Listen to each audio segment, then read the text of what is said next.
नमस्ते, आदाब, सत श्री अकाल। मैं ज़ीशान और आज आपके सामने एक और मोटिवेशनल स्टोरी लेके आया हूँ, हीरे की खान।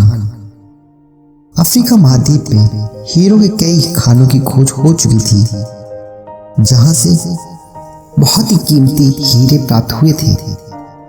वहाँ एक गांव में रहने वाला किसान अक्सर इन लोगों की कहानियाँ सुना करता था, जिन्होंने हीरो की खान खोज कर अच्छे पैसे कमाए और अमीर बन गए। वह भी हीरे की खान खोज कर अमीर बनना चाहता था। एक दिन अमीर बनने के सपने को साकार करने के लिए उसने अपना खेत बेच दिया और हीरो की खान खोज करने निकल पड़ा।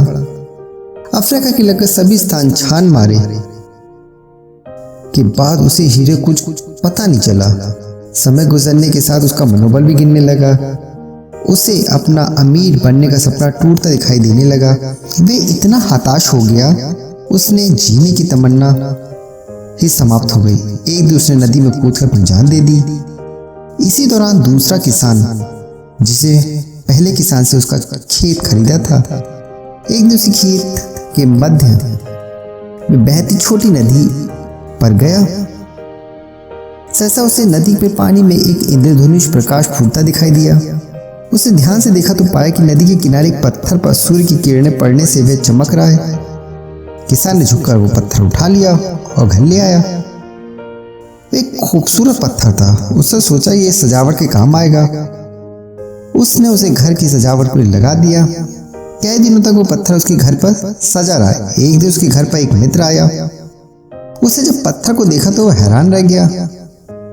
उसने किसान से पूछा, मित्र, तुम इस पत्थर की कीमत कुछ जानते हो? किसान ने जवाब दिया, नहीं। तो उसने बोला, मेरे ख्याल से ये हीरा है, शायद अब तक खोजे गए हीरो से सबसे बड़ा हीरा। किसान के लिए बात यकीन करना मुश्किल था। उसने अपने मित्र को बताया और उस पत्थर को अपने खेत में नदी में किनारे मिला था। वहां से और भी पत्थर हो सकते हैं। दोनों खेत पहुंचे। वहां से कुछ पत्थर नमूने के तौर पर चुने लिए, फिर जांच के लिए भेजा गया। जब जांच रिपोर्ट आई तो किसान के मित्र को ये बात सच निकली। ये पत्थर हीरे ही थे।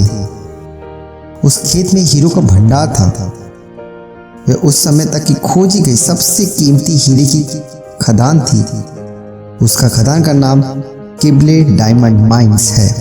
दूसरा किसान उस खदान की वजह से मालामाल हो गया और पहला किसान अफ्रीका में दर दर भटक कर अंत में जान दे दी, जबकि हीरे की खान उसके अपने खेत के कदमों में तली थी। दोस्तों, इस कहानी से हीरे पहले किसान के कदमों के तले थे, लेकिन वह उन्हें पहचान नहीं पाया और उनकी खोज में भटकता रहा। ठीक वैसे ही हम भी सफलता प्राप्त के लिए अच्छे अवसरों की तलाश में भटकते रहते हैं। हम उन अवसरों को पहचान नहीं पाते जो हमारे आसपास ही छुपे हैं। जीवन में सफल होना है तो बुद्धिमानी और परख से उन अवसरों को पहचाने और धैर्य से अपना कार्य करते रहें। सफलता निश्चित होगी। आई होप आपको ये कहानी अच्छी लगी होगी। Thank you so much.